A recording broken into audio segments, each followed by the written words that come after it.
People also sometimes start a show with a cold open, a quote from the interview they will later hear on the show. That can be effective. I also am usually an advocate for when people in their intros tell me what the different segments are going to be throughout the show. Welcome to The Format by Chorus Studios. Technology is always changing, and so is the format, or how we produce and consume media. The Format is a monthly newsletter on Substack and a podcast, where I, Flo of Chorus Studios, talk to you, producers, co-hosts, founders, about the newest and the best practices in podcasting today and tomorrow. From technique to technology, we will explore what new AI tools are podcasters using and why. How to prep for a podcast interview as a host or a guest. Which mics are best for your budget? And even, what happens in your brain when you listen to a podcast? These are all questions I will be asking on The Format. This series will allow me an opportunity to continue learning and growing as a podcast producer and share those learnings with you. So I hope you'll join me on The Format on Substack. Oh boy. You can't see if you're not watching this. I am just doing my thing, drinking my coffee, moving the mic around. And this is take 2. The first take was fine, but I was so nervous. I haven't done this in a while. And to be transparent, which is pretty much the theme of this episode, I feel a lot more comfortable recording myself in conversation with someone than just by myself to the camera. By myself to the camera or to the mic is more nerve-wracking for me because I'm all on my own. I don't have anybody to jump in and fill in the space. But then I have to remember, I get to edit this. I can edit this. I can cut out all the blank spaces, all the mess ups. So why am I nervous? I don't know. There's something about the camera or the, knowing you're being recorded that just puts you off your center a little bit. So it's always good to practice or do whatever you can to help yourself feel like you're talking to a friend. This episode has been in the cooker for too long. I have been negligent and, actually, I'll give myself some slack. I've been going through a lot. I have a 8-hour jaw surgery in a week. And that is a lot to plan for, prepare for, make sure everything's organized for while I'm out. It's exciting. I mean, I'm looking forward to it. It's the reason why I have braces and a little lisp, which I didn't have before I had braces. And also probably why you hear me breathing so hard. My airway is about 1/5 of the size that it should be. So the diagnosis of what I have, in case it's helpful to others out there, is called idiopathic condylar resorption. Idiopathic means they don't know why. Resorption means it's being resorbed back into the body. Condylar means the jaw joint bone. And I'm having my jaw joints replaced. And my surgeon is amazing. He actually had this exact same surgery, like the exact same upper palate surgery and implants. So if anyone can be empathetic in the operating room, it's going to be him. Long story short, I'm really excited about this episode. Arielle is so cool. I just reached out to her on LinkedIn a couple months ago to connect. And then when I was at On Air Fest, I got to meet her. She's been in the industry for many years now. She lives in Brooklyn. A little bit about her background, which we also cover in the episode. She's worked at Descript. She started her own newsletter about podcasting and various podcasts called Earbuds, which I highly recommend you sign up for. In this episode, we'll get to hear a little bit about her story, and then we have a philosophical conversation, surprise, surprise, about the biology of storytelling, how unique we are as a species, and how we can be so impacted by the stories we tell each other biologically. And then we get into some more practical tips for you guys and for me about how to make a podcast trailer. She actually has a podcast about podcast trailers called The Trailer Park. You should check that out. About 20 minutes into the episode, we start breaking down various best practices for podcast intros, outros, the importance of being consistent, and how you can orient your listener or watcher with the way that you format your episode. She also encouraged me to leave some of the producer notes moments that we had that I would normally edit out, to leave them in the episode. She called it scaffolding. So you can see, like, as a producer and an interviewer, how I sometimes help guide the conversation with questions and comments like that. Then at the very end, there are rapid fire questions that I asked producers, podcast hosts that I met at On Air Fest, some hot button issues in podcasting today. So I hope that this intro has oriented you well. I think you'll enjoy this one and learn something. Please enjoy.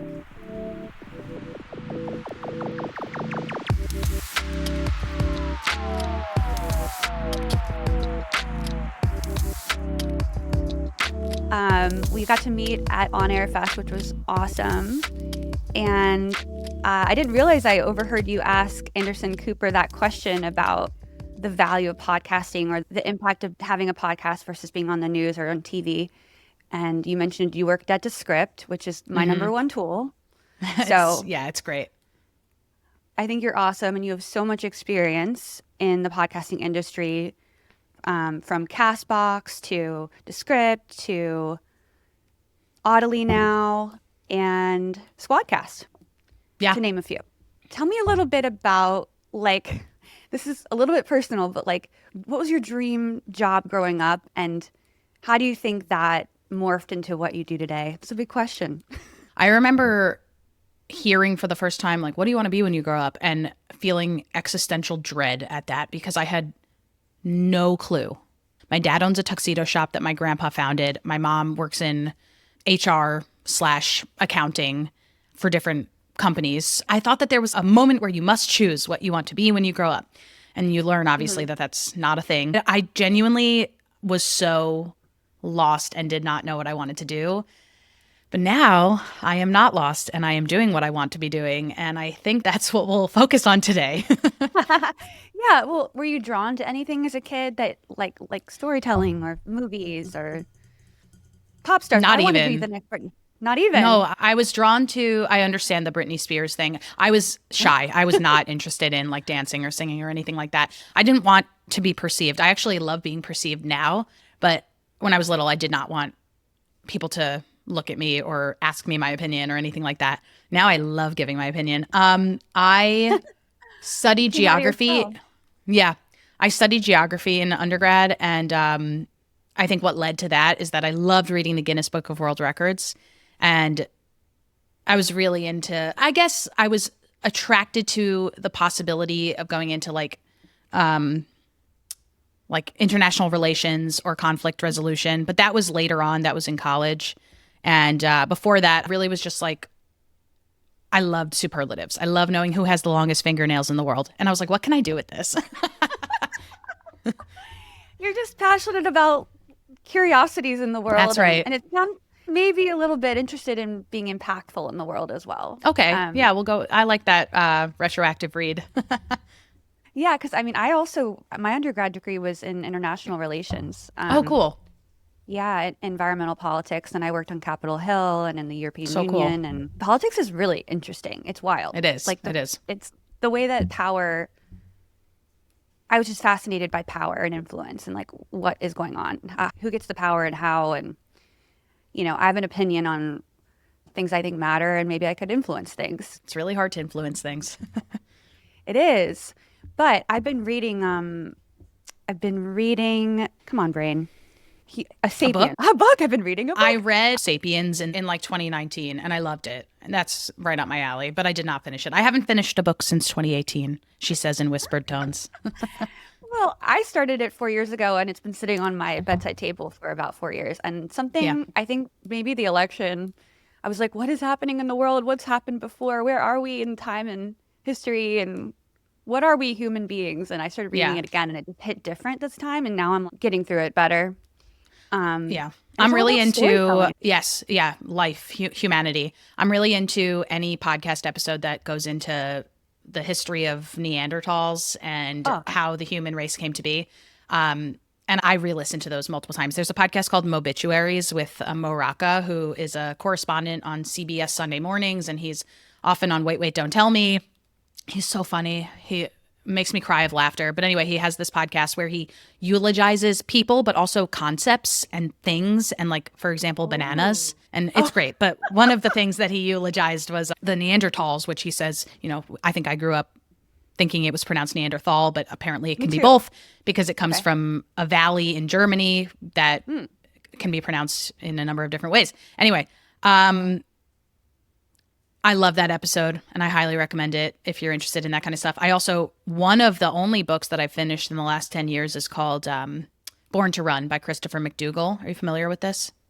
No, I've not heard of it. I feel like you would like it. It's sort of like Sapiens in the sense of it talks about distance running as a thing that humans are born and bred to do.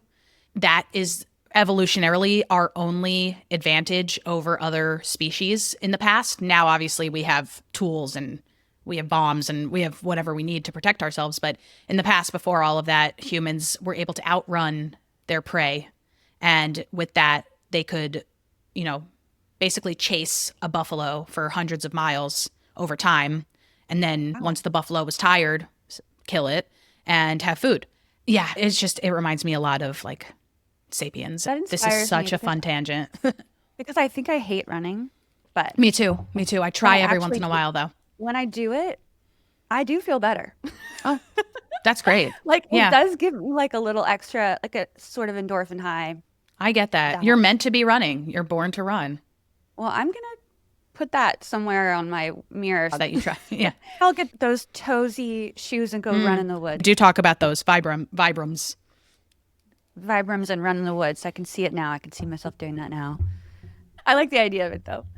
No, but in Sapiens, like we talk about all the other animals in the book. He talks about how all the other animals are like evolutionarily. It's like built into their DNA how they're going to interact, how they're going to procreate. Like bees don't have a culture the way that we do. They just know what to do in the hive with each other. And I'm like, humans, we're out here doing all kinds of different things depending on our Lots culture. Of variations, yeah. Lots of variation. And I think the thing about the Sapiens that I really am starting to appreciate from the scientific angle is the power of stories and religion and money and all the ideas, that the stories around the ideas that we've created, that we've all bought into, that now run our lives. Right. And it may seem obvious, but when I hear it put in a biological, evolutionary, scientific way, it's so interesting to think about how different we are than other species because of that. Yeah. So anyway. Yeah, I know. Language and storytelling is definitely something that sets us apart. It is. From our peers. And it's what allowed us to develop separately from a lot of other animals that we might be genetically similar to. So yes. So, I think maybe if we were both interested in impact, we ended up here for that reason. Okay. I love that. Anyway, what do you think it is about podcasts that really stood out to you or inspired you? I think for me, I just really love listening as a way of learning. I don't think I was really exposed to that when I was a kid. I think everything was very visual. And because of that, I just wasn't synthesizing information in the way that I can now by way of audio.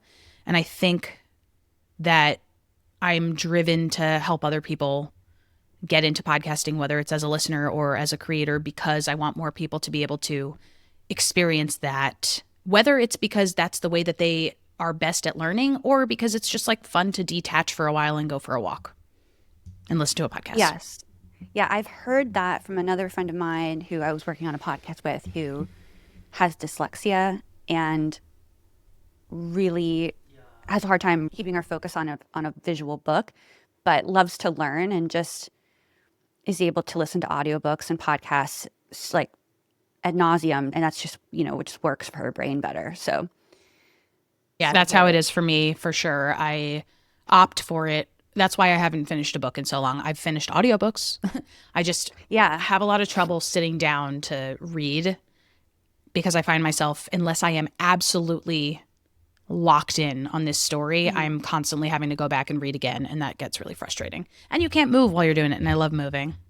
I think a lot of people are really focused on the video aspect of podcasts right now, and I don't think that's bad. But we should remember that most people still like to listen to podcasts, and there's a reason for that. You can multitask, and it's convenient for people. I'm loving this question around like, what is a podcast? Me too. And I also think, like, to an extent, it doesn't matter as long as people are.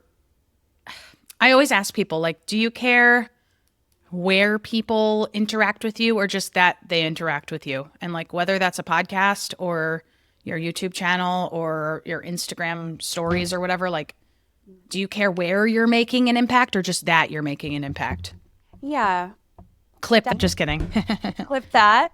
And I mean, for me, the biggest thing is just the fact that it's long form. Yeah, totally. I think it should always be audio first. Even any video that tells a story, I need to find this stat somewhere. I know what you're talking about. People will lose interest if it doesn't sound good, Right. even if it's beautiful. It can look okay. Yeah, if the point is the story, not the visuals. I mean, of course, there's shows that are all about the visuals, and Right. it's a fun job. And I feel like right now there's a lot of opportunity in it. So it'll be fun to see what it'll turn into, because I feel like media and tech is always evolving. Podcasting will always be a format, but there's trends in media, so it'll be interesting to see if it changes into something. Yeah, it's definitely fun to follow.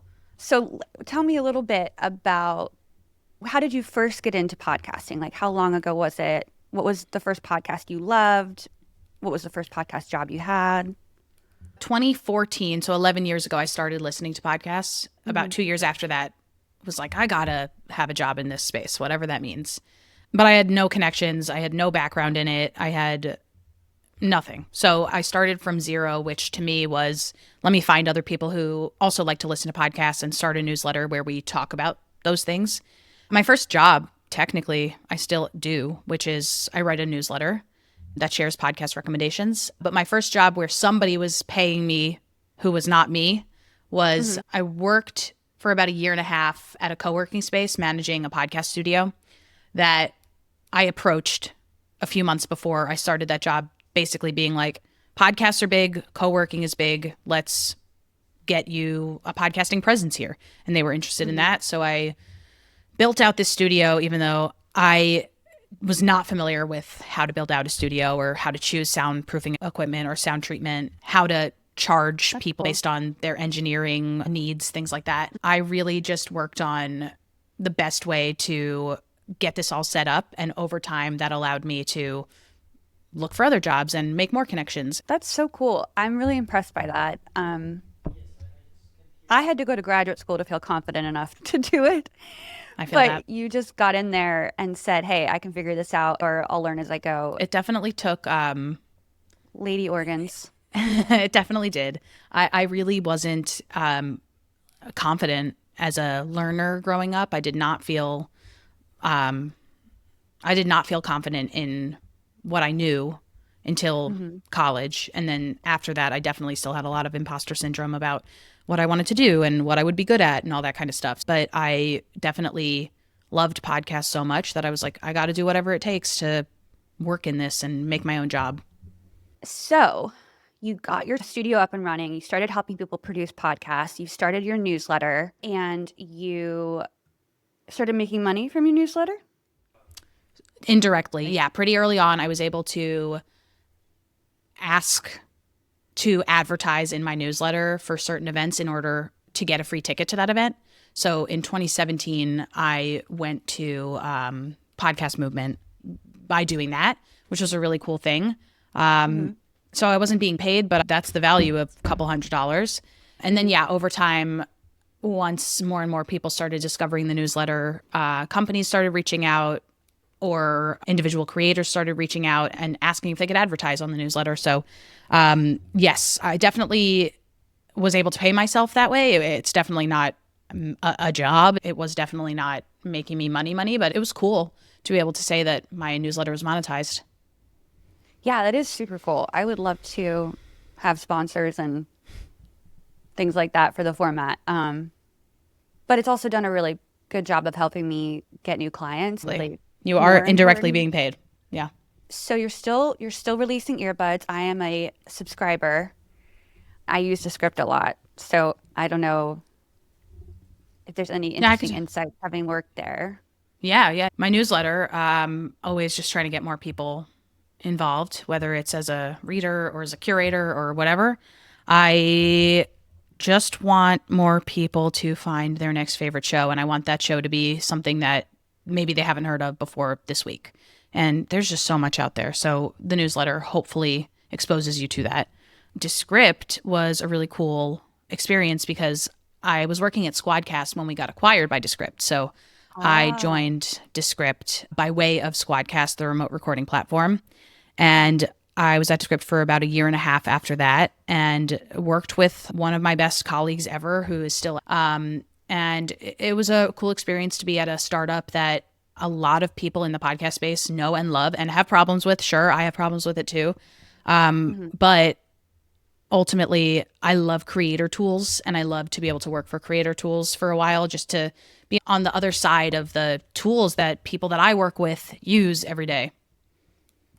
Yeah, the breadth of production levels, people producing 100 grand level production podcast, and people like me producing a 5 to 10 grand podcast. We're all using Descript. Yeah, it's It's big. being used. Everybody's been using it, even if it just goes to show it's a really powerful tool for podcasting because honestly, it's the only reason I started my business. Like, Wow. because when I studied Yeah. podcasting in grad school, you had to just go into audition and figure out which Oh, waveforms were what so words. hard. And I was like, I love podcasts, but this is not doable. Right. Like, this is insane. I mean, in terms of just the amount of time Takes it a lot takes to longer. edit. Yeah. Oh Yeah. my God. Yeah, day and night. It's day and night. And I mean, it's life changing. Yeah. I wouldn't be a podcast producer if Descript didn't exist. Wow. Yeah. Clip that. They'll love that. So you enjoyed working there and you got to know the tools. And then where do you feel like your career has been heading now? In what I've direction? always been interested in the creative side of things and have myself worked on my own creative projects while working at companies.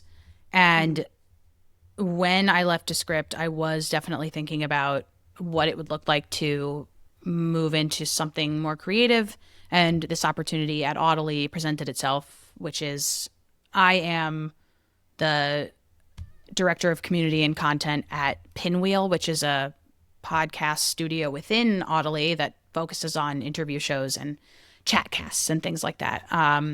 So it's really cool to be on the show development side of things. And then also because the Mhm. team is small at this point, I'm also on the sales side of things. I'm also doing day to day production and anything that might be needed. We can outsource some things, but not everything. So it's really very hands on and challenging in a cool way. Sounds like we're doing very similar work right now. Yeah. Um, yeah, I have to get all my own business. I have to manage the clients. I manage everything from start to finish. And it's hard work, but it's so fulfilling, especially if you have Yeah, a it's great fun. client. Oh my God, it's so fun. Yeah. Do you get involved with like the branding and the show creation phase? I assume you do. Yes, depending on what they need. Yep. So, in terms of one thing I've been sort of debating with different clients, and I don't think there's one size fits all solution here, but for introducing, or I call them bumpers or intros and outros for shows. Um, I don't know if it'd be possible to describe some formats for intros and outros that you think work really well, like scripted with music or Hmm. not, um, Hmm. the same every Yeah. time, different every time.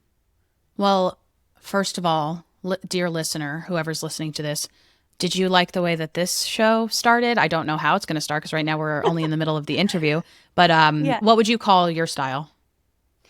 Currently, I usually do a scripted intro and outro with the hosts. Depending on their comfort on camera, it could be just the voiceover with graphics, which is easier to accomplish with a scripted take than looking at the camera and giving a great read of the script. But I like the idea of having something familiar at the beginning and at the end of each episode to kind of orient the listener, whether they're new or returning, that they're at the right place. This is what the show is about in a brief way. Like, bring them into your world with music and words to sort of orient them into this imagined space that we're going into together. Yeah, I think that element of things is great. I've seen that be successful. People also sometimes start a show with a cold open, a quote from the interview. They will later hear on the show. That can be effective. You could make a show where you interview me, but then take out all of your questions and sort of just narrate your way through and let me tell the story. In which case, maybe you come in with just a straight up, this is what's happening in this episode. Here's what you're going to get out of it. I think at minimum, it's important to say your name, the name of the show, and then maybe implicitly mention why you brought this guest on or why this is the topic that you chose for this episode, what they're going to get out of this episode that they did not have when they first hit play on it. So thinking about what the takeaways are, I think, are big. I also am usually an advocate for when people in their intros tell me what the different segments are going to be throughout the show. And again, you don't have to spoon feed your listeners. You don't have to explicitly say this. But if, for example, you have a 30-minute interview and then you always have a section at the end where you're doing rapid fire questions that we always ask every guest, maybe you want to mention that up top because that could be really interesting to somebody who doesn't otherwise want to listen to the entire interview. So they might want to skip through. So I think just signposting what you're going to be doing with your interviewee and then letting your listeners know as you hit each of those signposts, hey, we're here now. I think it's cool. I like that. And people use different audio cues for those transitions as well. And I think one thing I struggle with folks who do video podcasts is they take that for granted, that people listening aren't going to be able to see a graphic transition or something that indicates a new section. We really want to take care of the listener and keep them oriented so they know where they are in our world. We have to, I think it's important to take care of them. Yeah. Nurturing, onboarding, making an on-ramp that's easy for people to follow, I think is big. That's a huge part of it because ultimately you don't want somebody to tune in thinking that they're going to get one thing and then 20 minutes into the episode, they're not getting that and then they drop off. This happens a lot in live events. And the reason I bring that up is because that's one of the places that you can actually often get feedback. I do a lot of live events and I use platforms that allow you to get that solicit feedback afterwards. And often I've seen feedback that's like, this was cool, but I thought it was going in a different direction. And whether or not that's my fault or their fault for interpreting the title a different way doesn't really matter. It's more so from the start. And what am I channeling with my graphics? What am I channeling with the subtitle to my event? Things like that. Even if you disagree with the feedback, it's still helpful to get it. Okay, some people are going to misconstrue this, but I'm okay with that. Somebody perceived this way. Yeah, I don't know. But that's really cool. Maybe I should do live events so I can get more feedback. Maybe. What kind of live events have you been doing lately? I just do a lot of teaching, sometimes with organizations and sometimes on my own. So sometimes I'll do just for funsies, a podcast marketing panel discussion with a few friend colleague type people just to, let people in on what's working. And then maybe the people that I have on the panel have a very light sale for some sort of offering. But I usually try to make sure that is very implicit. And sometimes I'll do teaching for universities that are, working in media or in the podcast space. And a lot of times I just do a career chat, how did you get to where you are today? And that's when I get to tell them that I studied geography and I'm not doing anything with it, but I still love it. Yeah. Okay, that's awesome. So let's see. Where am I going to take us next? we talked about, so yeah, we were talking about formatting and like at the top. So the way this episode will start is with a clip. I just like to, I feel like it's okay to disorient people for a minute. Totally. So, I'm with you on that completely. and I usually like, if it's a good clip, it really does bring me into the show. Like shock the listener into paying attention. And that's one way to do it. Yeah. So I'll start with a cold 15-second-ish clip from the episode that I think is intriguing for someone listening. And then I'll usually record a special intro for my guests, like retroactively to recap what we discussed so that they can know what they're going to get out of the episode. I like the exercise of creating the scripted intro and having it because it forces whoever's creating the show, myself or my clients, to think through what they're offering, who they're offering it to, and how they're going to explain that. Right. So, you know, if you have a very niche show, that's fine. Just own it, you know, instead of being like, we're going to talk about everything and everyone should be interested. It's like, No. no. Let's dial it in here. Like, okay, you're a plumber and this is for plumbers. Yes. For people this is for interested in my learning about fellow plumbing. plumbers. Love that. Yeah. And I don't know who said this, but I learned this from someone like you who does a lot of teaching, or I was reminded, like, you need to make a promise to your audience through the show description and the intro, and then you need to keep that promise. And then tell people that you kept that promise. Tell people what they're going to learn, teach them, and then tell them what you taught them. How do you do that at the end of a podcast? You can do it in a few ways. Like I said, you can spoon feed your listeners, but you can also do it a little bit more under the radar. One way is to have a section where you recap. Here are my takeaways. Another thing is to not say that so explicitly, but to share your recap anyway. Is it okay if you do it at the top of the episode? I mean, I actually do love also at the top of the show to be like, here's what I want you to listen for, because that allows me to have sort of a game to play with myself as I'm listening to it. Okay. I like that. That's a way to orient it that I don't think I've ever done before. Yeah, I think that's fun. And the only reason I think about these kinds of things is because I'm a great mimic. Like, that is the only way that I've learned how to podcast, how to speak on stage, how to do anything public facing, is watching other people do it and either hating how they do it and doing the opposite, or loving how they do it and creating my own version of that. And I have definitely over time figured out that some of these things grip me and some do not. And the ones that grip me tend to be the ones that are telling me what I'm going to get and then delivering on that promise. Do you want to talk about trailers? Sure. Are there any tips and tricks? There are tons. Anything you've learned as you've had your show about trailers that you could share with us, podcast producers? Trailers are awesome. I love trailers. I at first really loved them as a consumer, just because it's a fun, quick way to learn about what I could listen to. And also, if I don't want to listen to absolutely everything that's on Apple Podcasts new and noteworthy or being featured on Spotify's homepage, I can at least get a sense of it so that I can talk to other people about what they might like.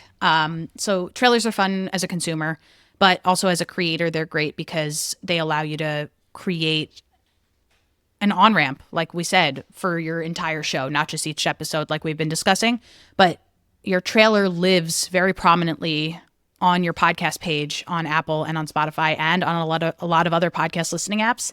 And it's clearly marked as your trailer, which means that people are seeing it first and probably listening to it before listening to anything else and then deciding based on the trailer whether or not that show is for them. So again, it's a promise that you are either delivering on or not delivering on.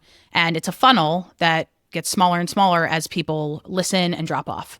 And that's an opportunity for you to grab them and to give them a sense of the types of guests that you have on your show, or the type of, it's even like, what is our theme song? Like, let me play the theme song. Right, exactly. What sound effects am I using? Is this going to be slapstick? Is it going to be, more serious? Like, those are all things that should match between the trailer and the actual show.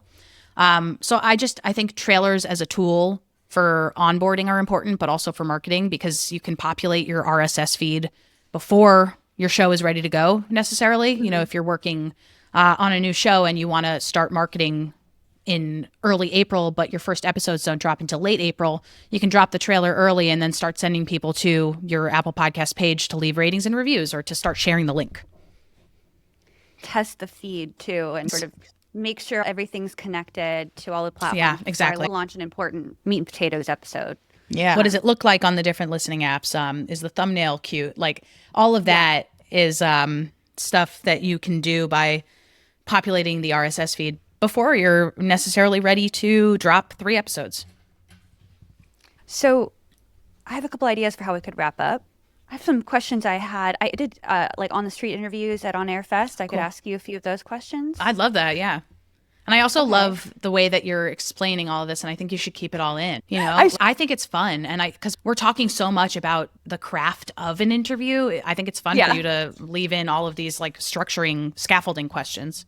And like thinking to myself. I think it's great. Maybe in your intro you say like, you know, usually I cut all this stuff out, but like, who knows? And they're gonna even hear this now too. I think it's fun. I think so too. I think you're right. Thank you. I think that's a really good idea. I'm going to do it. Okay, so some questions. I wanted to interview you, but I didn't get a chance because you were so popular at On Air Fest. Everyone was like swarming you. So here are the questions I would have asked you, sort of rapid fire-ish. Okay. Famous host or unknown host? They're both really good at hosting. Meaning like who do I prefer? An unknown host you've never heard of before or a famous person that you might know and love. Unknown. Or just audio? I prefer audio only. I rarely ever need the video component. I even find that when I'm sitting down to watch a YouTube video, my eyes can be elsewhere. Interview style or narrative? Depends on the topic, but I will go with narrative. What was one big takeaway from On Air Fest this year for you? Stairs are important. There were no stairs in the second building, and it was really, really hard to like shuffle a lot of people up and down this one elevator that there was. But other legitimate podcast-related takeaways, I would say there's a lot of excitement about the creator economy, and it's fun to see people who are not audio first creators now creating audio feeds.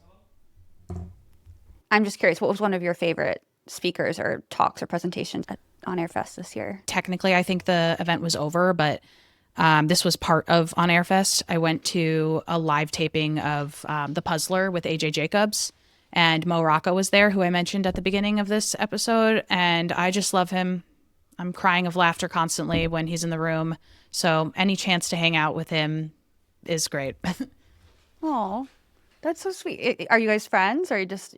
No, no, we are not friends. I am very much an admirer from afar. And actually, I've definitely said hi over the years. And I'm sure that if I was like, hi, Mo, I'm a huge fan. Like I've tagged you in this over the years. I've gone to this, I've gone to that. I'm sure he'd be nice because he's a nice guy. But no, we're definitely not like friends. Not pals yet. Well, this has been such a great conversation. I really enjoyed getting to know you better, Arielle, and you're really sweet for taking the time to do this with me. Well, thank you for having me. I'm excited to hear how this turns out and what you do end up cutting out. I think it'll be interesting, and maybe you keep the completely unedited version available for some people if they pay. Thank you for listening to The Format. Head to substack.com, that's substack.com, to subscribe to The Format on Substack for our next monthly episode and blog about the future of podcasting. Stay real.